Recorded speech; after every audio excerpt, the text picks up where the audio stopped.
Every day I'm hustling. Every day I'm hustling. Hustling, hustling, hustle. What's up? Guys, check it out real quick. Let me lift my microphone. But Shawn Crystal is right there in the studio tonight. Live and direct. Inkpulp live from the Skull Funk Studios because we're doing Kansas City Planet Con this weekend. Come on by. There it is. Check it out. Jazzy Jamie Wood. Jim my food. We're doing it. You guys come by. Jazzy, what up? How are you? I'm good, Jim. How are you guys doing? Great. Everybody in the chat, what up? Good to see you guys. We should tell all the people watching the discovery we had earlier. Which is that if everyone closed their eyes and I talked as if I was Jamie, they'd think it was Jamie. No, we're not. It's not even close, Shawn. It's not even close. Not going there. We got to draw Lobo. Let's get into some pimpage. Jamie, can you show some things for us, brother?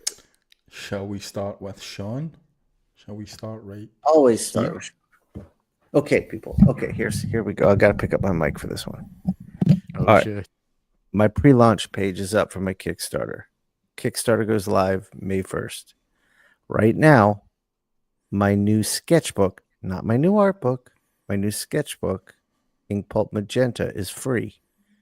All you got to do is go to the Kickstarter page. You can use that QR code and hit notify me. And then when my Kickstarter goes live, pledge at any level, and I'm going to email you a PDF of my new sketchbook. All right, next. And this is the new art book, which the Kickstarter is going to be for. And unlike other art books, this book is a deep dive into the process, my process of each piece I make that's in the book. It's 130 pages, and you'll see the stages from sketch to thumbnail to pencils to inks to paints and all that, and me describing what I'm doing all along the way. It's going to set the new standard for art books, right, Jim? It's beautiful. I've seen the interiors, the guts, as they call it. The guts. It's gorgeous. It looks awesome. I'm stoked for you, man. This is a serious endeavor. Okay. Listen, Shawn, we joke around a lot. We clown around a lot. But this art book, this is fucking serious. It's incredible. It's the new standard. It's the new standard. But seriously, it's incredible. It's all about craft. As Jim said, it's incredible. I'm going to change the cover. It's just going to say, "It's incredible, Jim Mahfood," and that's it.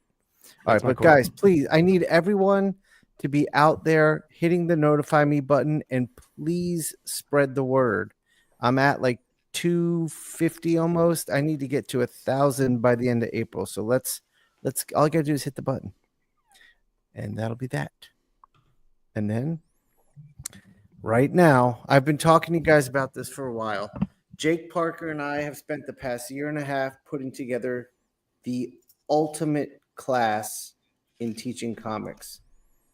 And that's what, and the registration's open now. So you can go register for the class. It starts on May 1st.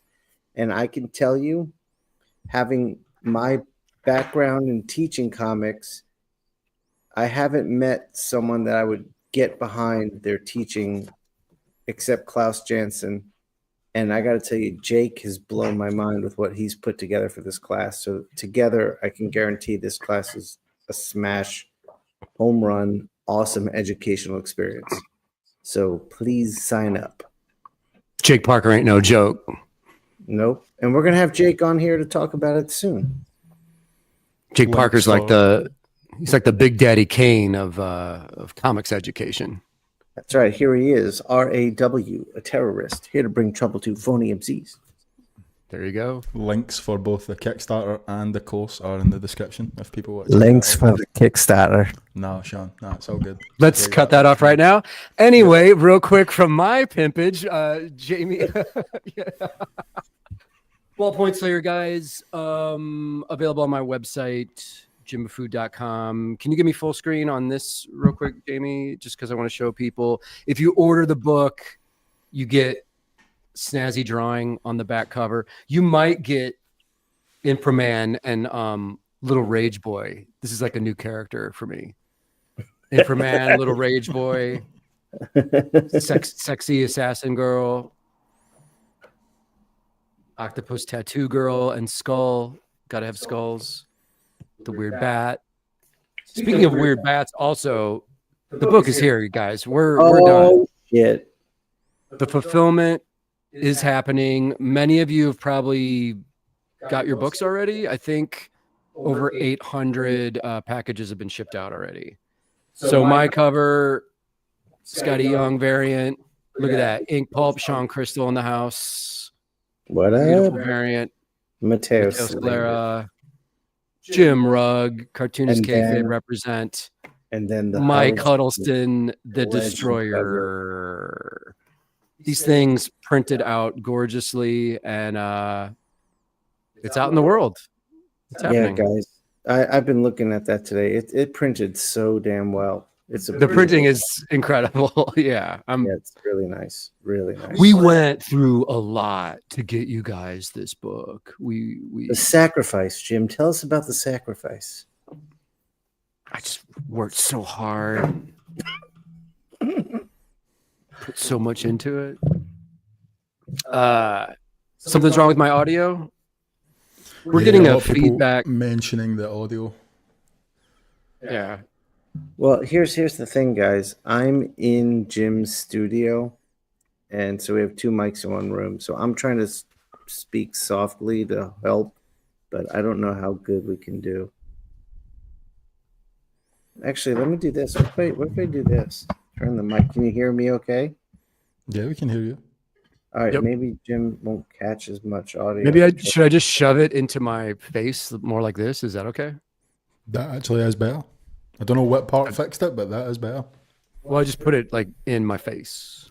But Jamie, is it better? No, it's better, Shawn. There's an R in there. That's not what you said. That's not what you said. That's exactly what I said, Shawn. You said it's better. I did not say it's better. Okay. Anyway, so Jamie, can we show those other Kickstarters? Let's do Scott Morse, our old friend. Shawn and I are in this book. Mateo Scalera is in this book. Bunch of one pagers that all different writers wrote. Scott illustrated everything. This Ink Runs Cold, 96-page graphic novel. The lineup is crazy, man. It's like amazing. Ken Williams wrote a story. I mean, it's crazy. Mike Allred, Stan Sakai, Dean Haspiel. The list goes. Brian Michael Bendis, Scott Mosier. It's a who's who of the comic book world. Yeah. This is also, yeah, guys. Let's get behind this. This is Scott's big return. If you listen to the Inkpulp podcast when we had him on, you'll know what I'm talking about. But Scott came into comics, and then Pixar scooped him up, and he went and worked at Pixar for what, 15 years, Jim? Yeah, like almost 19 years and then he got laid off recently, so that he's coming back to comics, and what he decided to do was ask all of his friends to write a one-page story. You had to pick either sci-fi or crime noir and write a one-page story, and he was going to illustrate all of them, and that's what this is. So this is like his return back to independent comics. So let's show him a bunch of love. And I'm telling Scott is a beast. Like, here's the one I wrote. Yeah, The Sacred Taco. Oh, nice. My story is about the meaning of life. Hell yeah. And an astronaut's search to find it. Steve Niles is in the book. Here's Mateo. Mm-hmm. Yeah, that's right. Mateo wrote a nice one too. Yeah, Scott is just one of the best storytellers around. You know, he's a filmmaker, he's an animator, he's a comic artist, he makes music, he makes puppets.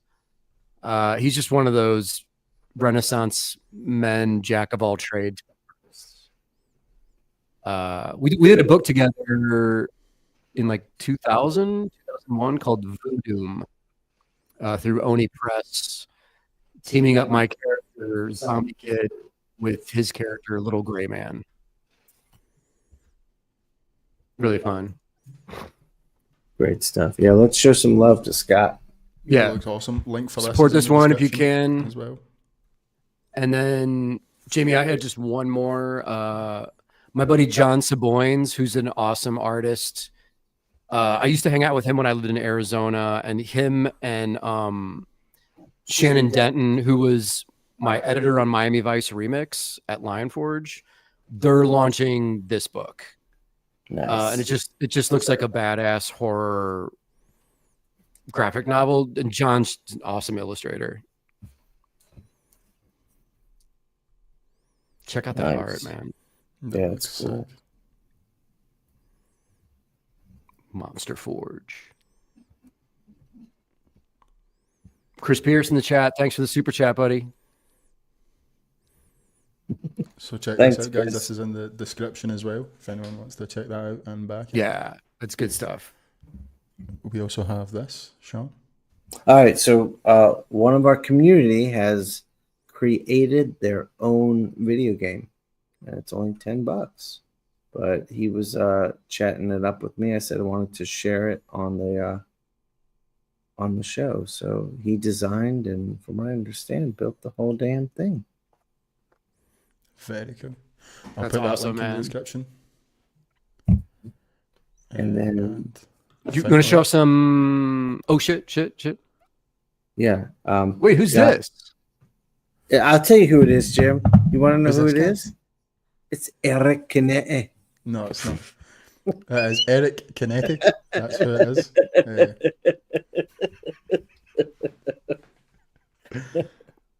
Let's cut his mic, Jamie. Cut that mic. I've thought about it, Jim. This isn't the first time. This is not the first time I've thought about it. Yeah.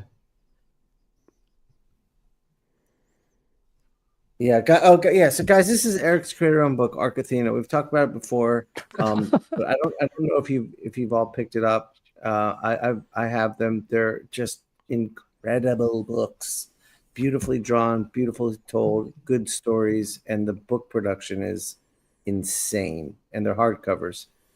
So let's get behind Eric and swoop some of these up. Let's get to Top-notch work. Top-notch work.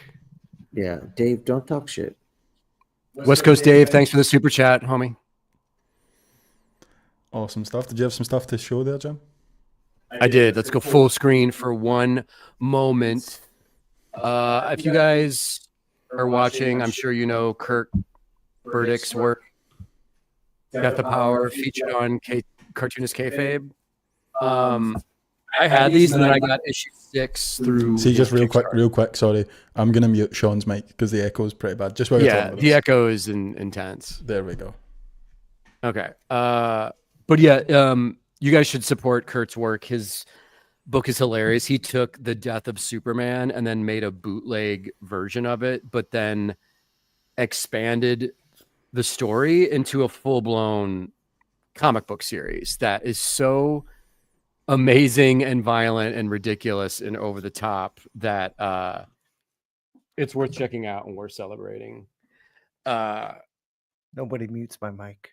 That's Shawn coming over here. Sorry, Shawn. Sorry.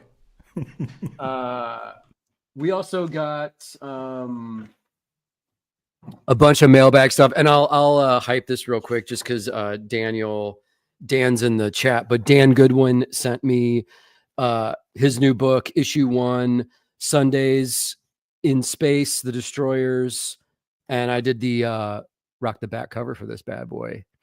But Dan's art is incredible and just super detailed and wild and awesome. It's great. So thank you for sending this in, Dan. This is awesome. Can we see that back cover again quickly, Jim? Ooh, yeah. That's sick. Thanks, man. Shawn, do you want to show the other work that came in? But what is Shawn laughing at? I just heard him laughing through Jim's mic. Because I imitated you, and then it said my mic is muted.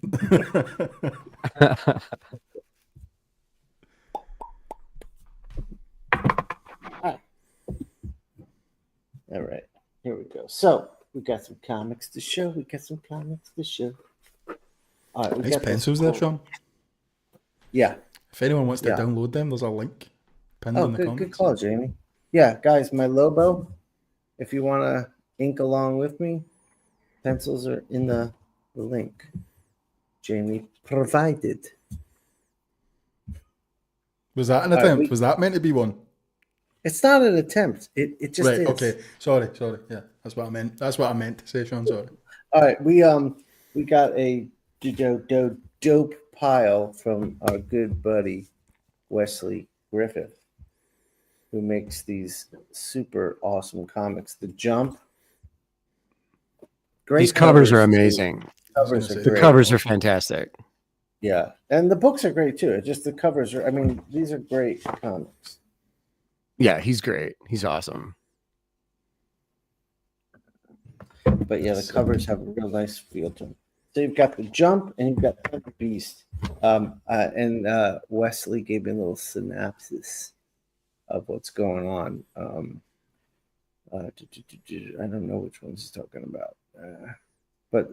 So martial arts champion M retires to live peacefully in her desert home to raise her younger brother. I think that's the Thunder Beast. Yeah. It's a graphic novel, one and done. So wanted to show those off. You can get them at, actually, there's a link on here. It wasn't an email. Wesley Griffith Shop at Big Cartel. Love it. And then, Jamie, I've got something I want to show. Can you pull up my pictures? I can indeed. All right, people. I'm tattooing. I've got a license, and I'm getting a handle on this beast. So this is one I just did yesterday. Is this the biggest one you've done, Shawn? I did a snake that was equally as big, if not a little bigger. But my skills weren't. Yeah, thank you. So my books are going to open in a few weeks. So just stay tuned. If you guys are holding out to get some ink in your skin from me, it's coming. It's coming real soon. If anyone's in the Atlanta area and wants to start talking to me about tattooing, send me a message on or just email me, inkpulp@gmail.com. Do that. Yeah, I'm really leaning into black and gray work with stippling. Good shit. Solid skills. And Jamie, real quick, can I do full screen? Dan Goodwin at Doghouse 059. Check him out on IG. And then Andrew Law from Australia sent in this cool looking book, Slay Him. And really tight package here. Cool looking art, mysticism, dragons, fantasy. You pop on some Led Zeppelin, you pop on some Pentagram, you read this comic book. You're going to have a great time. Awesome. That page that was so sick. That was awesome. That's dope. His info, where is he at? AndrewLawArt.com. And then we had a massive package. That's what she said. Hey. We had a massive package come in from Canada. I have to show these off because this dude spent like $75 in postage to send all these books. This dude, Mark Roy, does this book, Trump.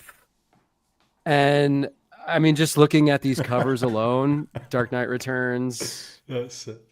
Trump, Speak English or Die. Hardboiled, obviously. Dr. Dre, The Chronic. That's your favorite, Jamie. That's awesome. So there's doubles, obviously, for Shawn. And then he also sent this cool-looking Misfits book. This is right up my alley. So some horror punk comics.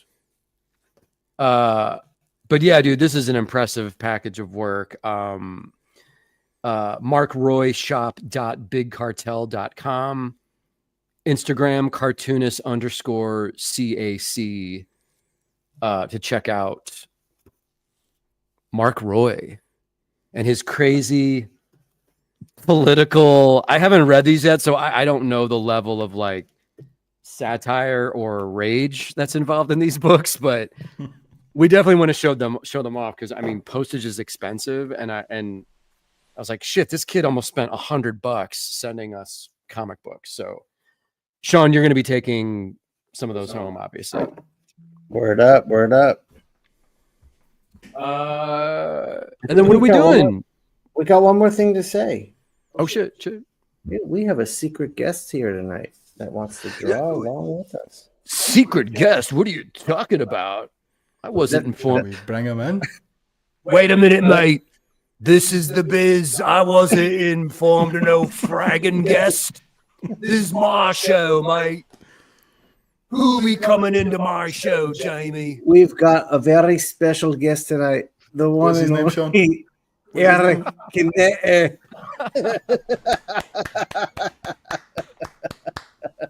How much do you hate us right now, Eric? How much? Eric, do you regret this decision? I just wanted to draw, you know? It was a good... I know. You guys are great, though. Your chemistry is top-notch. 12 out of 10. All right. We appreciate that. Yeah. Thank you. We appreciate I love the part that. where you really do pay as much sort of respect and tribute to the people who are tuning into the show by showing off all the stuff that they send in to you. That's really super cool. That's to show you. the You guys legit haven't shown community me. that we want to have. That's Yeah, cool. absolutely. That works. Well done. You know, we scratch their back, they scratch ours. Yeah, and Jamie fought us every bit of the way. He said we can't be showing other people's work on the show. That's true. He did. He did It's say not that. Jamie's That's true. show. Very dictator-like about Wait. it. Said, Say nope. that again? I missed it. Sean's been what? talking for like 20 minutes, and I rekindled that internal filter where I don't hear what Shawn is saying, but I actually wanted to hear what he was saying just now. What did you just say? Something, Jamie. That's the part that I sorry. My You name's just can't to be the showing Eric, off of other course. people's stuff. Is that what you said? That was it. Okay. Makes a lot of sense. Thank you for having me, gents. You guys are awesome. Thanks for coming on, Eric. Great to see you, buddy. So we're doing but Eric, in sincerity, the whole cool thing about doing the show is we're discovering how many great artists are actually out there making their own stuff. Yeah. It's encouraging and it's inspiring, and I'm discovering new artists all the time. And that could also be a shameless plug for our Discord as well, because there's kids on the Inkpulp Discord posting incredible artwork every day. Yeah. And Eric, you've been over there a couple times. Eric's been over there a lot. Yeah, he's owned the Discord several times. Is it surprising that you guys have this level of a community, or not surprising? I didn't expect it, and I'm kind of blown away by it. Yeah. Jim, you've been kind of in the mix for a little bit, right? What did you think? I've been brainwashing the children for several decades at this point. Yeah. You're the so I've had my ultra, you know. I had like my own little gang for a while, Yeah. but it's awesome to see how proactive everybody is being. You know, it's very and generally positive, right? I thought that yes. People are inside the by the way, if you haven't joined that Discord yet, don't just keep the Discord to yourselves. Please share it with other people. I know as a community we want to grow, but it's through good word of mouth that grows organically. So your help would be greatly appreciated. Exactly. Word up. Jamie, how long have you been doing this? How long have you been clicking buttons over and over? What, on this show, Eric? I've been clicking buttons all my life. No, but I mean in this particular, that's what I mean. Like one more button to click, and you're doing it for these guys. So I'm wondering what your tolerance level is now. I don't know. When did we start this show? I can't remember. Like a year. This show it started June last year. Coming up on a year. Yeah, So coming up on a year. What's the most surprising thing for you, Jamie, in your almost year-long climb up the mountain? I don't know. The pleasure for me in this show is I just get to sit and watch the art unfold. That's what this is about for me. That's interesting. I just get to sit here, usually at stupid times at night, and just watch amazing art be created. Yeah. Well, we've made Jamie famous. I mean, we've made him. True. Bit of a cult celebrity. Yeah, he's got his own groupies. He's got his own following now, and They're Jazzy outside Jamie right Wood. We Yeah. don't forget where you came from, Jamie. True. I'll never forget who gave me the name Jazzy Jamie Wood. Never. Yeah. I don't think that's true, but we're going to take Jim at his word because he says, you guys, Jimmy, you okay with having groupies and they making you I can't get enough groupies, Eric, to be honest. You're off. Can't get enough of them. If anyone else wants to apply for a position. It implies that you were on groupies at one point. Well, let's just keep that between us, Eric. Yeah. I thought by now, because Shawn is doing this thing where he's trying to imitate your accent, and it's really poor because he should be doing advertisements for like Lucky Charms when he tries to talk like you. Yeah. You know why? Because they're wonderfully delicious. No. Nope. They're magically delicious, dude. That was a whole different They're one. magically delicious. No. You can't even get the phrase right. And I'm pretty sure that's Irish. Is that no Irish? Yeah, that's Irish. Yeah. Fuck's sake. Oh my God. This is a disaster. Yeah. Get the slogan wrong, do the wrong accent. It's all right. We're drawing. Eric, we would love to see you drawn. Do we have a screen capture for you drawn? Yeah, I'm gonna show it to you guys. You also sent me some stuff to show off. Do you want to show that right now? I mean, Do it's you up want to to you. hold that? It's up to you. No, Yeah, your let's art, show it. Eric. Let's show it. Here's the first one. Dude. Eric, God are these just damn. studies you're doing on your own? Yeah, I'm just practicing. I want to Yeah, become a better digital painter that's actually not, going into the well of ArtStation, which is the bane of originality, What is and in ArtStation? trying to discover that. I don't know much about ArtStation. Can you explain? Well, to me? ArtStation, like at one point, the spirit of ArtStation was you're going to find a ton of different concept artists there, right? But eventually, the longer that it went on, it proved itself out that there was a certain style, a look to your work. I think there's a handful that would help facilitate either getting attention or a job or both, right?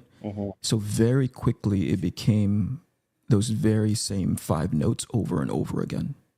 Got it. And especially when you're dealing with like digital art and when you're dealing with like concept art, everything kind of ends up looking like itself. So it's rare and few and far between that you get to see somebody who's like, oh, that person still has a voice, even though they're not kind of playing the same kind of tune, And that's been a ongoing quest for me to come up with a way of digitally painting that's not, you don't look at it and be like, oh, that's very ArtStation-y, Right. That's cool. Okay. Yeah.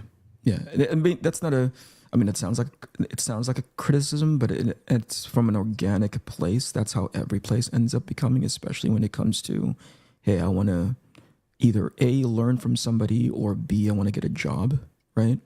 And you see what's trending popular. Like, at one point, it was nothing but Marvel Cinematic Universe style, Andy Park looking kind of, Ryan Mendering kind of looking stuff, right?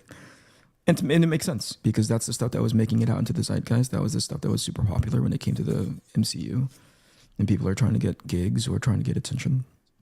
That made a lot of sense. But it's been and this happens in comics, you know what I mean? Like, especially mainstream stuff. There's a guy that spearheads a look, it becomes super successful, everybody talks about it, and then next thing you know, everybody adopts, if not whole, in whole, but in part, some of the stuff that they're doing. And it makes a lot of sense. Right. Well, those pieces are ridiculous, dude. They're incredible. And people in the chat are like, those are your practice pieces? Okay. Yeah. People are crying to their mom right now. I mean, to be fair, every piece is a practice piece until somebody pays me for it, Right. Right? Like somebody goes, No, I get it. Even the ones that I get the assignment, I don't know if it's the same for you guys, but whenever I get an assignment, it's rare because I haven't done too much digital work that made it out there. But like, it's rare that I get an assignment where I'm like, I know exactly what to do there, I don't know. Right. Do you guys go through that same thing where as you guys go through your freelance, has it become? I mean, you, Shawn, you're going into completely uncharted territory when it comes to tattoo work. So that's pretty exciting and Yeah, unique very as far as challenging. experience, right? Yeah. Yeah. But for you, That- Jim, how you like you have a cult. You've been doing this for a while, right? Are there still things that you're running into where you're like, yo, that's a new one. I've never tried that technique before. Yeah, I mean, my big challenge for myself is usually color and how to approach color, and I'm doing lots of covers these days, so I have to decide: am I going to color it? Am I going to farm out the color to someone else? I mean, Shawn got into town today, and actually, as soon as he got to my place, I was getting color advice from him on a piece that I'm working on right now. Wait, hold on. Shawn is giving you coloring advice? I knew that was coming as soon as I said it. I know. I did. I tried to say without any bias. It's out of curiosity. You guys are the cynical ones, you know? Oh yeah, that's right. all us. Okay, so Shawn was giving you color advice, and then and he was right. I mean, his way of viewing things is just a completely different perspective than I would approach. So it's good to have a separate set of eyes on things sometimes, you know. Yeah. But is that the new frontier for you, Jim? Just like coloring? It does depend on the piece. Yeah. But I am always trying to kind of expand the knowledge of making stuff, you know. Yeah. But also, my other big learning thing is just all this Kickstarter and self-publishing stuff that I'm doing now. Yeah. Dealing with printers, man, calling and talking to print technicians and tracking down orders. And I was talking to my buddy Ross this afternoon, who's doing fulfillment on my Kickstarter, and I think Ross is in the chat, by the way. Oh, is he? I think I seen him earlier. What's up, Ross? Ross, what up, buddy?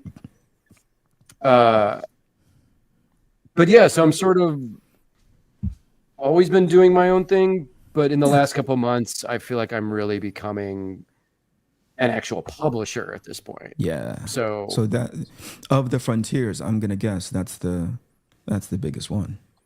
Yeah. Of the new frontiers. Yeah. Yeah. But it's exciting. I'm into it. That's so cool. Congratulations, man. Thank you so much. Yeah. And to all you guys out there who ordered the book, the Kickstarter, Savage Street Vigilante, thank you again for the love and support. And say thanks to Ross in the chat because he's the one shipping those out to you. And doing a great job. All right, Shawn, I skipped right over your new frontier tattoo experience. How's that been going? It's going really well. I highly recommend that to all of us who have been doing our art for 20, 30 years or whatever, and we've landed somewhere with our art professionally, that you do something completely on like different. Yeah. It informs you as an artist in very challenging ways, in good ways. Yeah. When I first picked up the machine, it reminded me when I first picked up a brush. Sure. And I've spent the past, 20 plus years working with the brush to where it became very natural. And so when I picked up the machine, I started feeling those feelings again that I felt when I picked up a brush, which was What's the feeling? The feeling is this: I am terrible at this, but this is so exciting to try to use. Yeah. I want to keep using it. And then every time you pick it up, you move like a certain way, or you turn down the speed and everything shifts. And you're like, okay, I just learned that I can do this way. Yeah. And it's just a big learning journey. And designing for tattoos is kind of a unique thing. So that's really helping inform my art. I'm noticing changes in my compositions and how I'm approaching things just because working in the tattoos. Yeah, It's got so me it's thinking. 2 stages, right? One, designing the tattoo, and then 2, the execution of it, right? Yes, That's cool. That's really cool. and working with like what I really like about tattooing is it's a medium that basically revolves around one tool. Mm-hmm. And I can't think of another art medium that's like that. It's one tool and one canvas. Yeah. But within that tool, there's different size needles, different speeds you can work at, and skin is different for every person. But it's basically about taking this one tool and seeing how unique you can be with it as an artist. Yeah. Can I ask you something you don't have to answer, right? Earlier Yeah. you showed, a photograph of the first tattoo that you did. Were you candid about who you did that tattoo on? Oh no, that first off, that wasn't my first tattoo. It was my 21st. Oh shit. Okay. 21st. All right. You're counting. Well, yeah, dude, it's exciting. I mean, it's like a exciting when serial you start killer. How doing many it. people you've put into the ground? But continue. Go ahead. 22nd That's person my you daughter. killed? That's my daughter Zoe, Yeah. and she got a Yeah. gangsta ass tattoo. It looks cool. But my comment to you was, I think, pretty appropriate. After you showed it to me, hey, I said, "Who's that lady?" After you showed me the Yeah, you did. the photograph, and I said, "Who's that lady?" And you're like, "Oh, that's Zoe." And I'm like, "Oh, it's cool that you get to abuse your children." I said the same thing. Yeah. Shawn's kids didn't even want to be tattooed. He was just like, yeah, exactly. And Shawn did that while she was sleeping. By the way, you're getting tattooed, kid. yeah. Kid. He gave her like a bottle of melatonin, and she woke up. Yes. Thanks for nothing, Dad. I made spaghetti a la Xanax for dinner. Yeah, that's it. Oh damn. Okay, so I know today was Lobo Day, Yes. right? And so I did 4 Lobos, but I couldn't decide. Oh, What? shit. Yeah.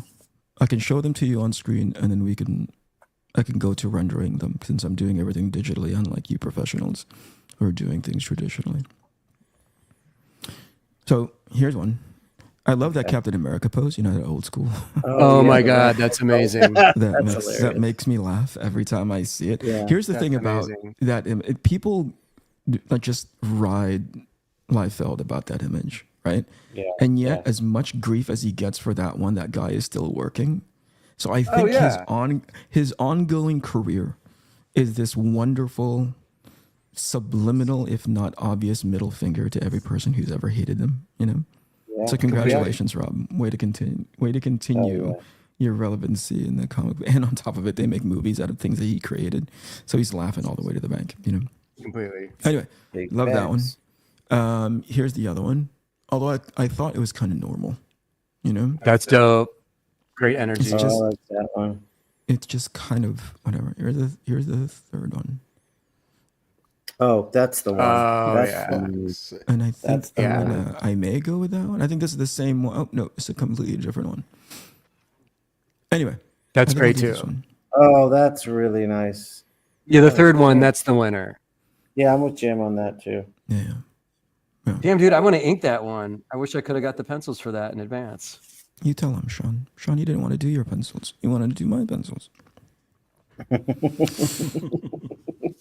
That's fucking I don't baller, blame dude. him.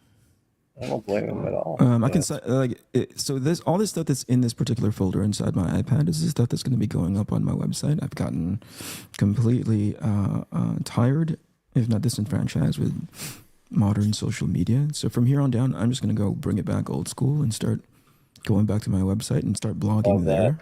Instead of like it's how Shawn and I have discussed it offline, which is like, hey, we're going to go build this arc. And it's not going to be contingent upon like, wow, that's just getting blown out like you wouldn't believe. It's like turning hot, Gem and the Holograms pink. Anyway, so I'm going to be uploading all of these videos into my website eventually as soon as I finish them. What's great about Procreate is that it captures everything in time lapse. So I'm able to just, potentially what I could do, similar to like you would have YouTube stuff, is just have the video going and I can just talk stupidity on top of it. So I'm going to cycle through these really quick. And at home, in the evening after I've come kind of decompressing and the kids are just like running around and trying to destroy the entire house. This is what I do. This is what I do in order to like zen out. Oh, that's great. And it's just been really therapeutic in the best way possible. Nuts. Dude, these are so amazing. Oh, love that angle. Oh, that's amazing. Yeah. That Frank Miller Wolverine cover from way back in the day is a lot harder to draw than anybody thinks.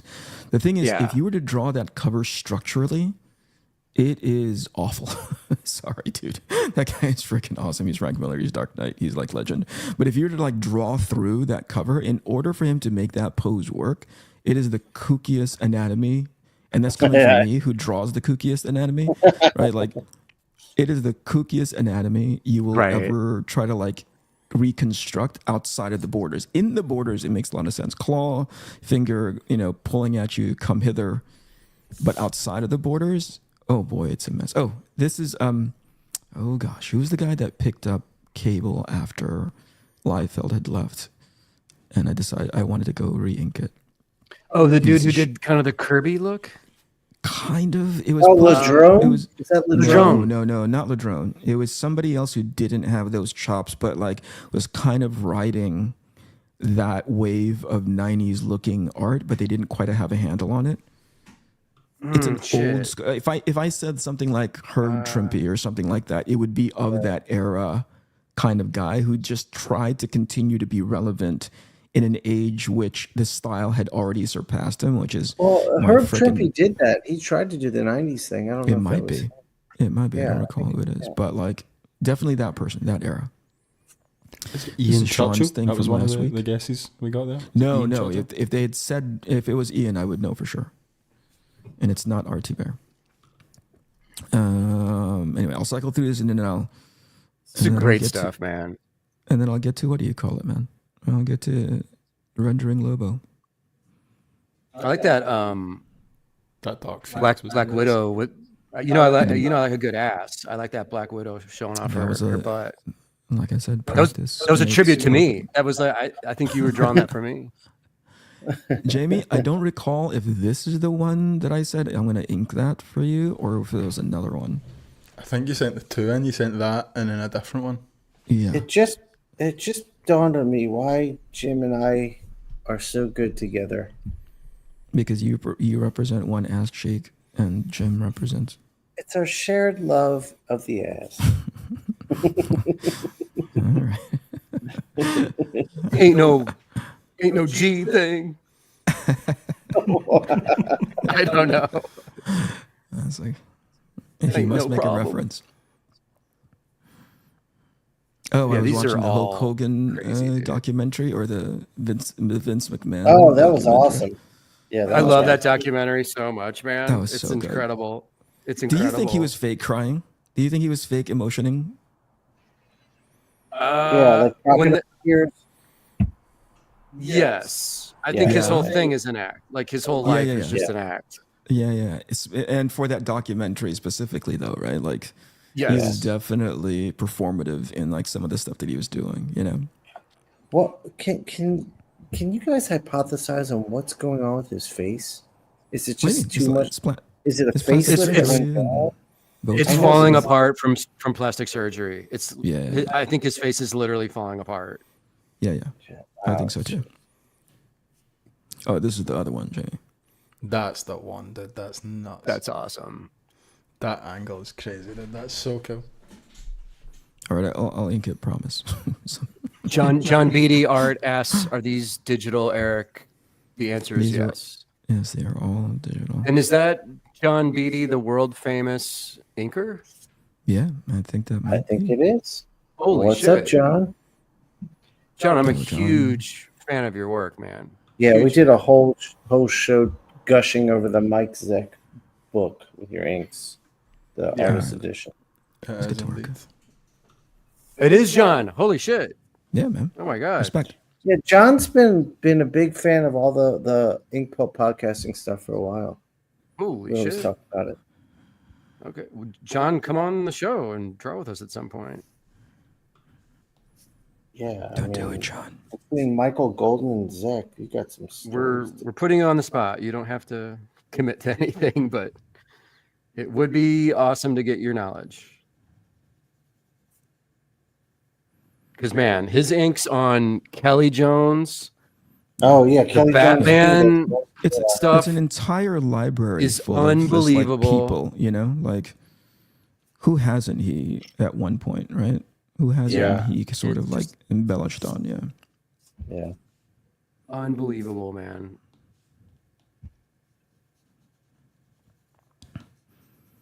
How long is this show for?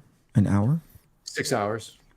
7 on a bad day. 7 on a bad day. Eric, we had a question for you earlier on saying any time frame for the release of Arc Athena 5. That was from Unreliable Narrator. Not just Arc Athena 5, but Arc Athena 5 and 6 are coming out at the same time. Nice. Hold on. I actually have the review copies if you guys want to spoil what the covers. Actually, I've spoiled the covers already, haven't I? Hell yeah, let's see this. Hold on. Stand by. I'll be right back. Oh, this is going to be good. Nice. Getting some wacky brush marks in here. That looks awesome.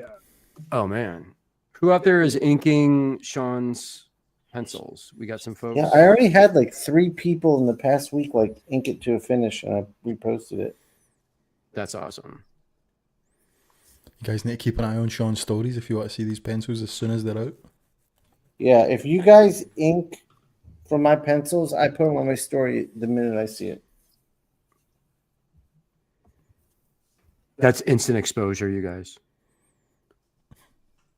You're gonna get famous by doing that. That's right. And then The if Shawn you've got Crystal a really effect. if you've got a really good Scottish accent on top of it, the world is your oyster. Ah, yeah, that's you. Stardom. That's how Shawn made it. Jamie, I love how sarcastic that was. Okay, I'll show it to you one at a time. So here we go. Let's see them. These are the 3 covers for book 5. So here's cover number 1. That's insane. Nice. That's cover number 2. And then here's cover number 3, the one that Peach did. Oh wow. Hell yeah. Yeah. So that's book 5. And then book 6 covers look like this. Here's cover, I don't even know what cover that's. Oh, I love these covers. Yeah, that one I love. I love that. Oh damn. Sorry for the blurriness. And here's it's cover 2. Nice. That's insane, dude. Fuck yeah, man. And where can people get the book? You can go to the link, the place that Jamie went to beginning of the show called iconicomics.com. Yes, the first that 3 link books, is in first the 4 chat books. right now. Thanks, man. The first 4 books are there now, or you can wait until they're all out, and I'm sure we're going to find a way to bundle it for your pleasure. Whoa. A lot of love in the comments for those covers. Hell yeah. How's that for the cover? Yeah, for the Arc Athena ones. Yeah. Juliana did a phenomenal job. Who is the colorist for the series? Who I think you guys met one New York Comic Con. He told me that he hunted you guys down and had a chit chat with you. In New York? Mm-hmm. Oh. Yeah, I don't I'm know not sure if if he introduced talked to himself him. appropriately, but he did say he spoke with you guys. Oh, nice. All these conventions just blur together at this point. I don't know what's going on anymore. Yeah, that's a fucking blur, man. Corin Kaiser Stone in the chat. Hey, Corin, what up? What up? Says Jim, send me that once you're finished. I want to call that Loving the Lobo. Oh, thanks so much. He could use some coloring at some point. Dude, Corin's sick colors. Sick artists. What do you guys end up doing with all the artwork from this show? We sell it.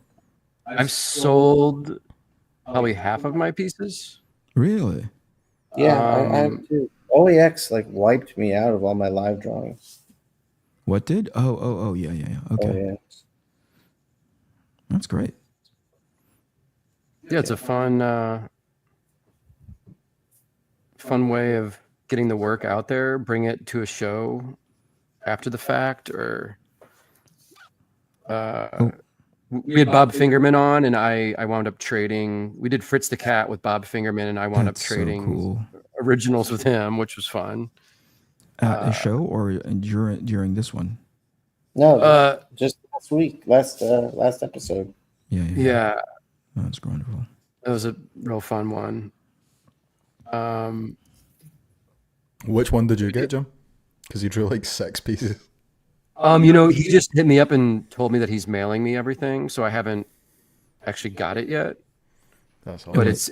it's heading my way. Choose, or is that? No, he mailed us each a piece. We don't know what it is yet. Which one? Okay, gotcha. Really good dude. Yeah, great stories. He went to school. Harvey Kurtzman was his teacher. Like really good stories. Yeah, man. He had some crazy history. Yeah, it's so cool. You guys can check that episode out on the channel. They're all saved up there. Yes. Great job, Jamie. I tried my best, Jim. Jamie's Yeah, on fire. Jamie's on fire. Don't just check out the episode. You should also comment to help these guys out. Oh, that's right. We always forget to say that. Hit like and subscribe, please. Let's forget that. If you have a show, you're supposed to say that with every episode, and we never say it. Because at this point, do you think it's just like when they first started the, those diamond-shaped, I don't know if this is the same for your side of the world, Jamie, but anytime that you have a crosswalk, it's a diamond-shaped yellow shield that shows 2 people in caricature walking, right?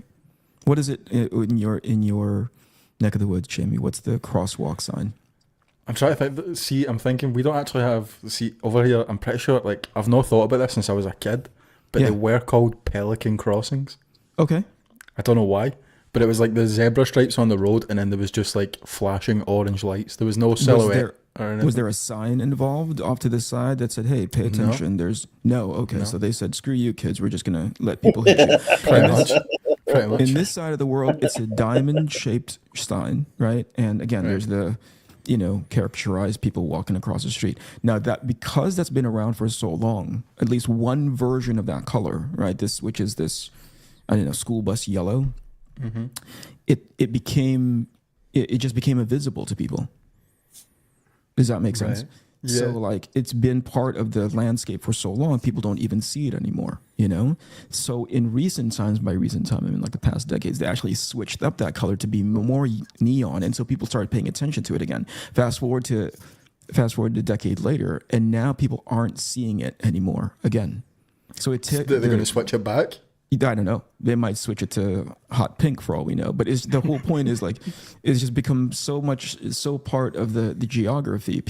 Its intended use, which is to say, I need to pay attention to that thing because it's that obnoxious color. People don't see it anymore, Right. And that's what you were saying about like and subscribe. I think it's just that people. That's it. It goes unsaid that as soon as you watch this show, you like it so much that you will like it. You know what I mean?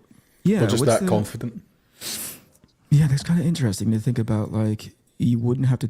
Do you really need to tell people, or is it just kind of like built into? Here's. I don't know. Do you have a certain metric? For me, if I watch a video more than 2 minutes, that's the thing where I'm like, I hit the like, and potentially 10 minutes in, I'll hit the subscribe. Is there anything like that for you guys? No. This is actually really interesting for me as an editor. Like, how often do you guys subscribe to channels? Like, are you throwing that about? Are you pretty liberal with it? Jamie, what's your title again? Editor, producer. Okay. Okay, I'm just learning. I'm learning. Oh, Wait, brother. Wait, Oh, wait, brother. hit me with it, Shawn. I'm learning. I'm not there All right, yet. okay. Sorry, didn't want to put you in the spot. Editor, Shawn. I'm an editor. There it is. Oh, I'm an shit. editor. Like that. It's almost a year of this, Jamie. You know. I know. It's somehow still dealing with Eric somehow. But how often do you guys subscribe to channels? And that goes for everyone in the chat as well. I'm interested in this. Is another important question, Jamie. Like, what make? I mean, it's obviously going to be a very, very big bucket, but what is the? Have you recognized the compelling things that make you subscribe and or like something? For me, it's effort. Oh yeah, like what does that mean? Like production value? Production or? value, and Yeah, it can be like production value in the traditional sense of like editing and sets and stuff like that. But even just like if someone's putting in a lot of physical effort, if the video involves a lot of actual effort, then you know. Yeah, that's So an you must instant hate like for you. us, Jamie. Jamie must just hate us. I mean, no, I love it because I put in a lot of effort in the editing. So Yeah, please do subscribe. yeah. Dude, About you, Jamie. Sean, anything? Okay. What's a thing for you guys, if anything? I don't watch YouTube like casually. So like I go to it when I'm looking for something. Like when I started swimming again, I wanted to learn like how to have good form, and I would the channels that seem to have the more trustworthy information. I was into it, and like Jamie said, production is a big part of that for sure. Yeah. Quick one here from West Coast Avengers with a $5 super chat saying, "Here's the test. Have Jim and Shawn hit the like button on my interviews with them." So check I have out done his that. channel for those interviews. There's a I great have done interface. that. Yeah, definitely check those out on Yeah, definitely. well, wait, there's West Coast Dave, and then there's Direct Edition. Edition as well. He has two channels. I was on Direct Edition. There you go. Jamie, speaking of effort, fantastic job on the new trash movie Bonanza. Are you guys still picking up the echo? It's Yeah, a little bit. It's better the closer you get. It's better the closer you get. Let me put this mic in my face as I'm drawing. Yeah, I love that everything we referenced, you were able to bring up images of everything, man. It was great. Reference the Girl Scouts cover with the spawn, and you were able to bring that cover up. Maximum effort, man. It was great. Thank you very much. Awesome cover, by the way. Check out that episode on Comic Tropes After Dark if you guys want to see what cover that is. Yes. Chris Pierce in the house. DK Shed Art is asking, where would you find your Lobo pencils? It is pinned at the top of the live chat here, if anyone wants to download them. Jamie, before you got into cahoots with these, Cahoots. Fine I like gentlemen. that. I like that description. Fine. Cahoots. Okay. fine gentlemen, you used to be more involved, more behind the scenes, less in front of the camera. But what was the primary business that you were into before you said, you know what, these guys seem like they know what they're doing? Before Inkpulp, like before I worked for you guys. Yeah. I spent a year in a podcast studio. Mm-hmm. Just as an editor, not like very involved with actual podcasts. Well, there was a couple that the studio owned that I was more involved with. Sure. But yeah, as far as that went, that was more just like a client. Like they would rent space and you would edit whatever they recorded. Didn't have much choice over it. I was there for a year, and then before that, I was in a factory for a year. That was my first professional editing job, and obviously university and stuff before that. But Sure. All right. So as soon as these guys convinced you to like stay up late at night and say like, hey, watch over our shoulders so we can focus on the drawing, what was the thing that made you go, hey, this is, I was about to say, this is so much fun, more fun than the factory job. But when you said like, hey, this is actually, these guys know what they're doing, I'll hang out with these guys. I pestered Shawn for the better part of 2 years. No, to you work on did it. Inkpulp. So you brought this upon yourself. Yeah, I'll tell you. Let me say this for everyone out there. The reason we became aware of Jamie and hired him is because he just DM'd me out of the blue offering his services. Is that true? Yeah, that's absolutely true. Wow. He DM'd me. I remember telling you this, Eric. It was like right after COVID, Sure. and I was like, Sure. "Hey, yeah, well, that's true." Yeah. And Continue. I was like, "Look, I'd really love to bring on an editor. I just can't afford it, but when I can, I'm going to get in touch with you." And then when me and Mateo started recording, Yeah. I remembered that, and I went back and messaged him back, but he wasn't on Twitter in that account anymore. And I was trying to find him. I was putting out messages. Because I had his screen name, but not his name. And then Jamie just happened to check an old account and found the messages, and booyah, here we are. And that was it. Nice. I specifically remember the first time I reached out to Shawn, the number was 6 months. He said, "Not right now, let's circle back in 6 months." And if you check those messages, son, 6 months later, to the day, I messaged Shawn back to the day. Well, and that's why I was like, God damn, dude, I told you in 6 months, and here we are in 6 months, and I can't get a hold of you. It's like, where's Jamie? That's great. But yeah, that was it. Someone said, "Jamie, you're living the dream." Very true. I love my job. Well, this version, Jamie, though, this is. Oh, yeah, that's fair. Okay. Yeah, Jamie, you see, Eric, I'm a dream maker. I'm You sorry. gotta understand about it. I tell Shawn that every morning. I'm gonna turn the mute on button again. Sure.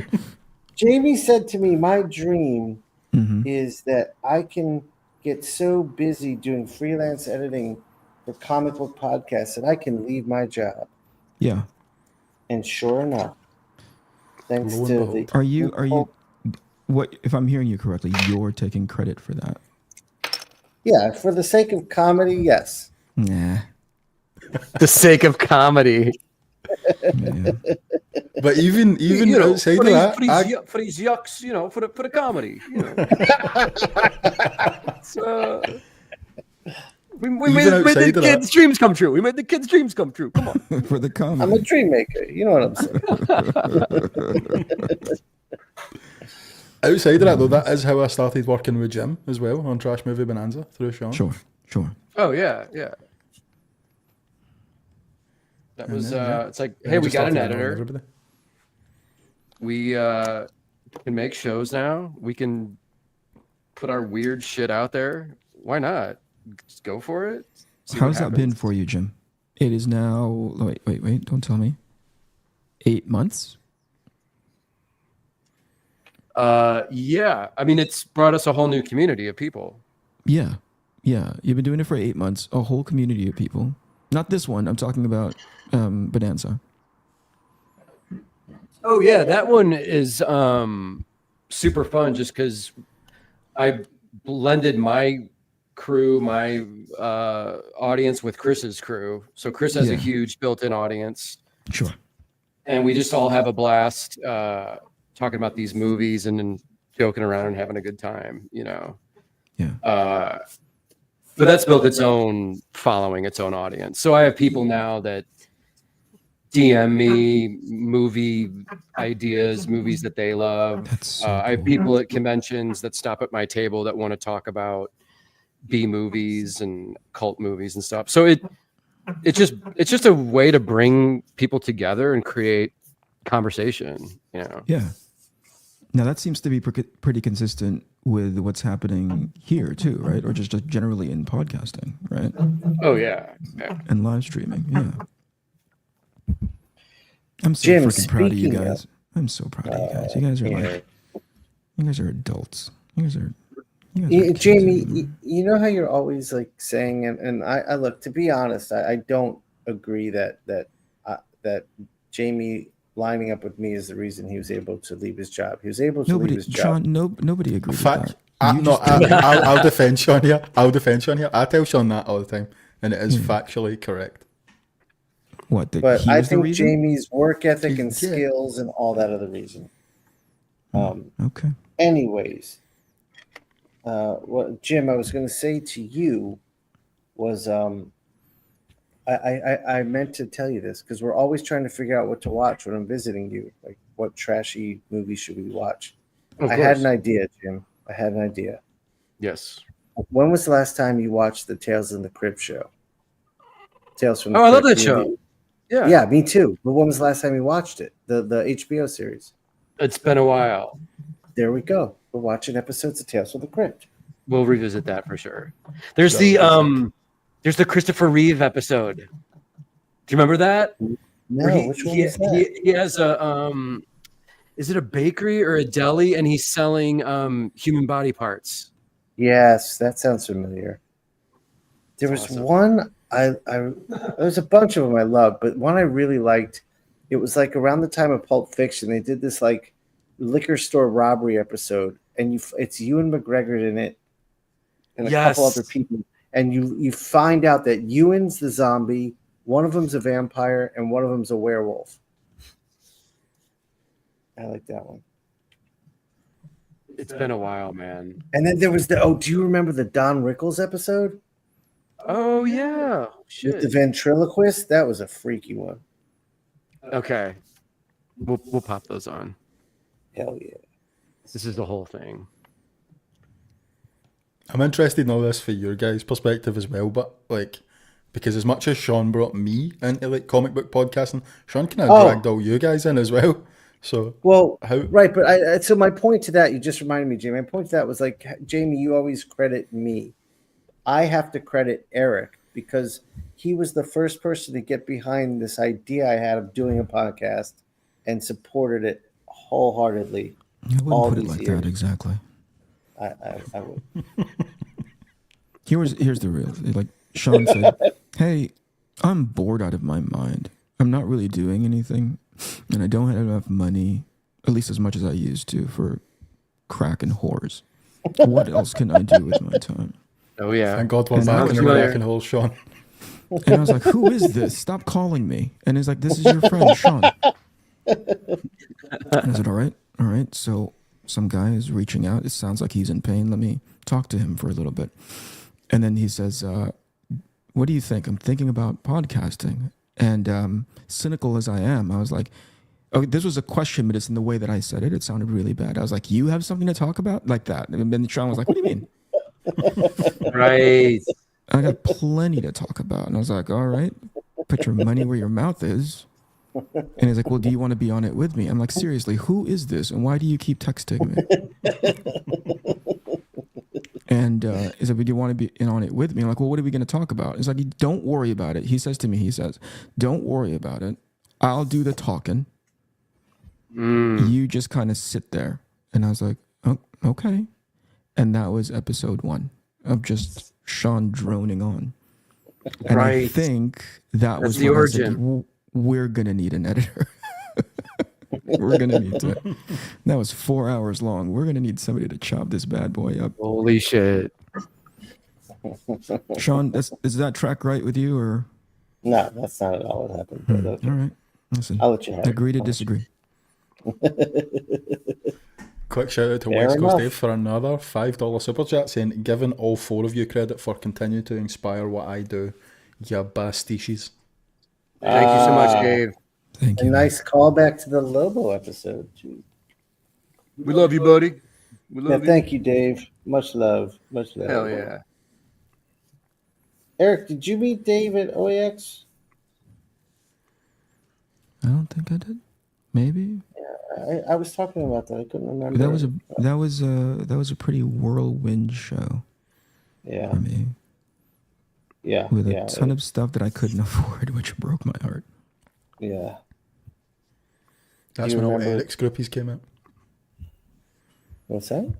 So that's when all Eric's groupies came out. Eric, do you remember some of the pieces you saw that you really wish you could bring home? What they were? Everything was at typical. Everything was at Albert Moy's booth.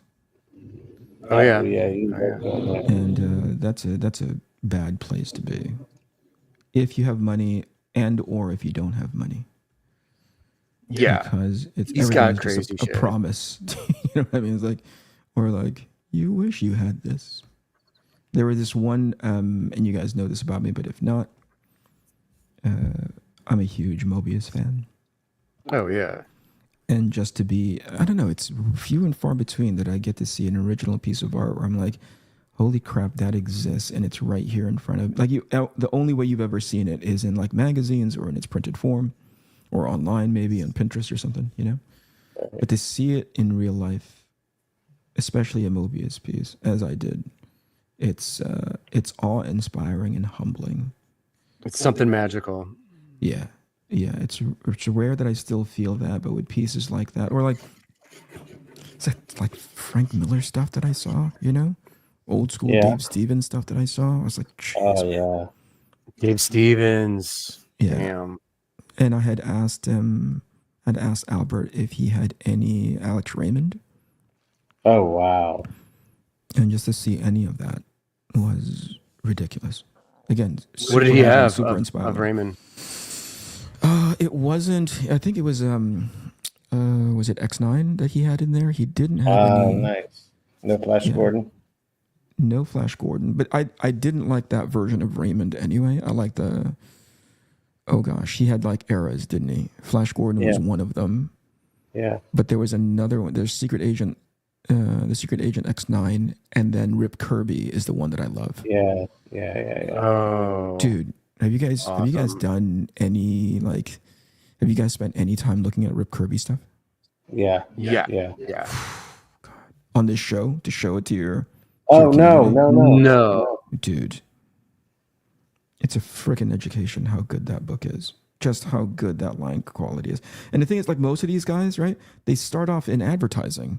You know? Right, oh, sure. Right. Yeah. And then they go and pick up comics for whatever reason. And I'm going to guess during their time, they weren't really all that, what would you say? Like they weren't really all that celebrated. It was just like, you know, it's because it's daily comics, if not Sunday comics, right? Like it's just whatever. Right. Like pick it up in a newspaper, toss it away. Fast forward to like right now. I would kill to have some of those originals, man. Oh, yeah.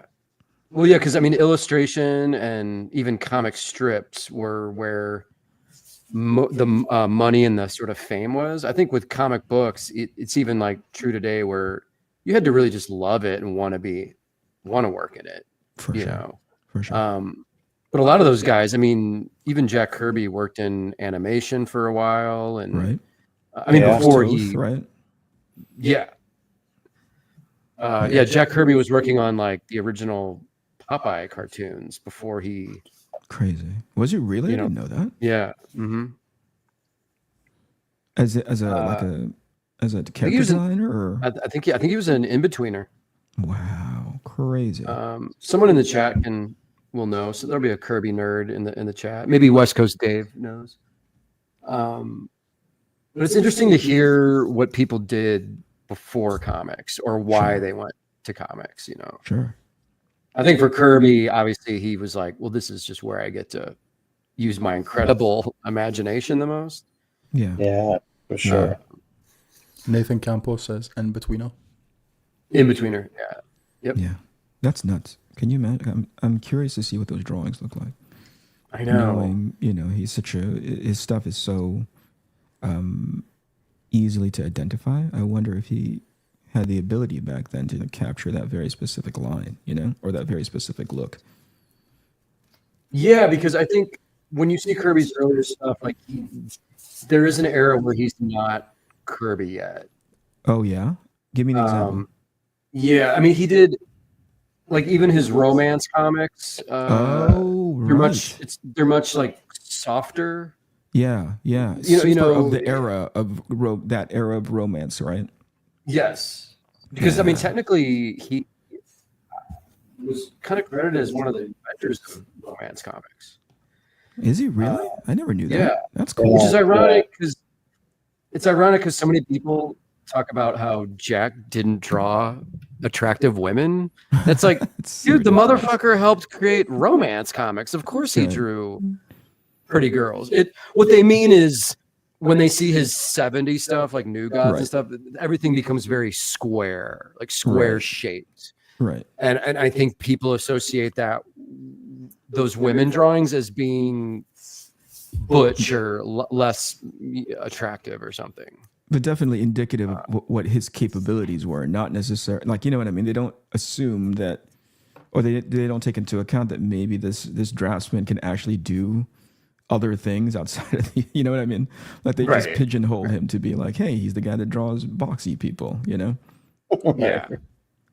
But with him, it's like there's 50 years of work you have to look Yeah, at. right. There's so Yeah. many eras. And that's the cool thing. If you don't like one era, just discover the era of him that you do like. Right. For sure. There's something that's for awesome. everybody. There's something for everybody. Just while you guys were talking about OAX, quick shout out to OAX head honcho, Kashra, in the chat. Hey, yeah, what's right up, on. Pasta? He said that What up, Albert had man? 2 Jeffrey Catherine Jones pieces that he couldn't afford. Yeah. Oh. Wow. Oh, Okay. right. We also had a good that's- question from Chad Cowder saying, what artist is a holy grail for you to own? To own. You guys go first. I still need to get a Jamie Hewlett in my collection. Yeah, that would be. I thought you were going to say Jamie Wood, Jim, and I was going to say, I'll send you one. Jamie Wood in my collection. Jazzy. Jamie was ready too, man. He was like, I'll be right back, you guys. I'll take an original. Yeah, Let's man. do it, man. We'll figure that out, Jim. I'll draw you. Yeah. one. That'd be amazing. Shawn? I would love to have a Will Eisner page or a Jack Davis page. Yeah.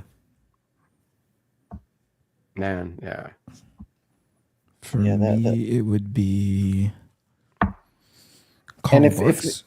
Like Oh, if I that's can a good get one. one of those duck strips, you know? Oh man. Yeah, those are great. Actually, if I could get an Outer Space Spirit page with Wally Wood, that would be incredible. Yeah, that's next level shit right there. Yeah, that's just insane. It's multiple months worth of rent.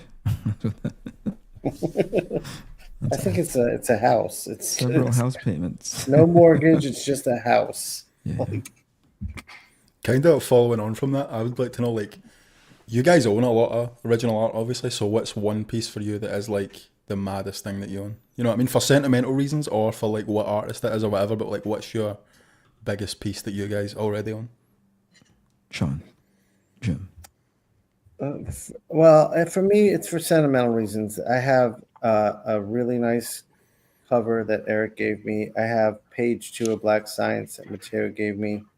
And I have a beautiful piece that Jim gave me.